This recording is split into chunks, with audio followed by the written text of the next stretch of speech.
Hello, welcome to part 3 of AWS backup reports. In today's video, we are going to see how we can automate and generate the AWS backup jobs reports for every month or according to our requirement using PART3 and lambda. So we go back to the AWS reports.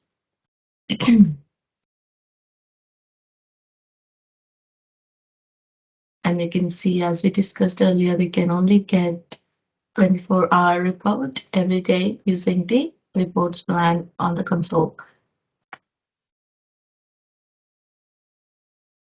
So before we go there, so just want to recap that we need to update the permissions on the bucket so that the AWS backup will have the access to the buckets and it can put the CSV file into the bucket as we discussed this. So when we check the permissions,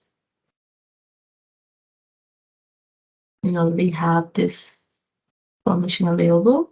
So this is the AWS backup service role. It has action, that is, it has the access to put object into the S3, into this bucket, and any of the objects inside it. So you can actually get that when you create a report plan. So if you choose this one, and when you select any bucket,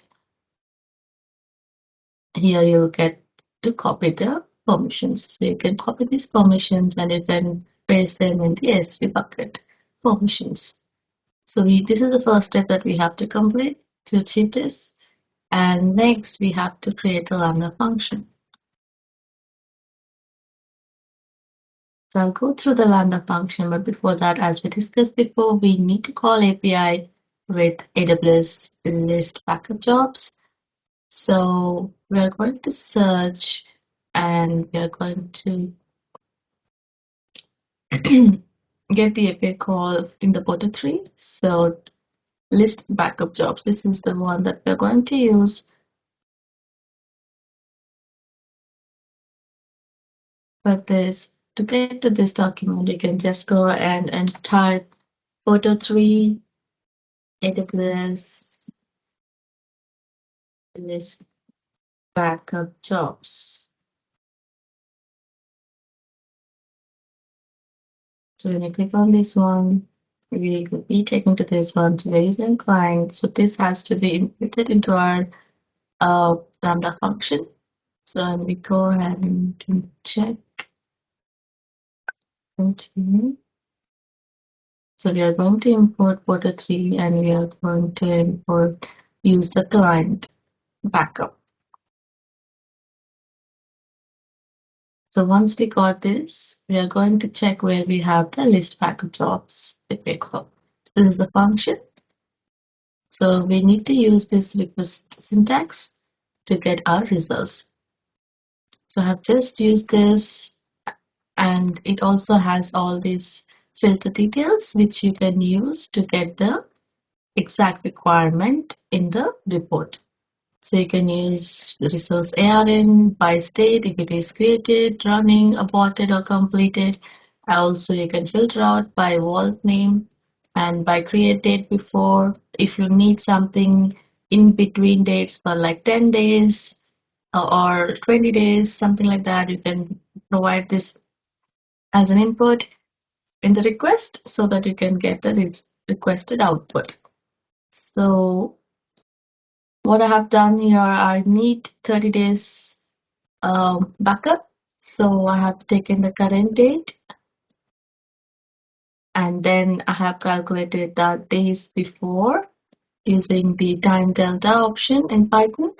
And we can actually get this or format this or according to our requirement. Like for example, if you need the backups 15 days prior to the current date, if you need the backup 20 days or 30 days is the last, because if you need the backup jobs more than or older than 30 days, you will have to use any extra monitoring tools. So this will only be a limitation that you can only get until 30 days. Okay, so this is where we are actually giving the days that we need. You can put it here any number that is from 1 to 30.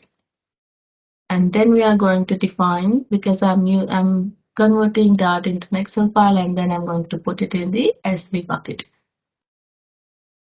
So I'm going to write into the Excel file, and what you need is, so as we discussed before, the output will look something like this. So when we request using any of the parameters in the request syntax, so the output gives something like this. So from the backup jobs, you'll get account ID, backup job ID, backup vault name, backup vault AR, and etc. etc. So you can filter out what exactly you need in the report from these output results. So I need only ID, backup job ID, and completion date, state, etc. So I have filtered out. So for backup IDs, this for backup IDs, backup jobs, backup jobs. So I'm just printing it just for our reference, and I'm assigning ID to the backup job ID. I need SOCRN and state. So I need 3 columns. You can get it here. State, backup job ID, and resource ARN. Okay. And then later that after writing everything into the Excel file, I'm going to put that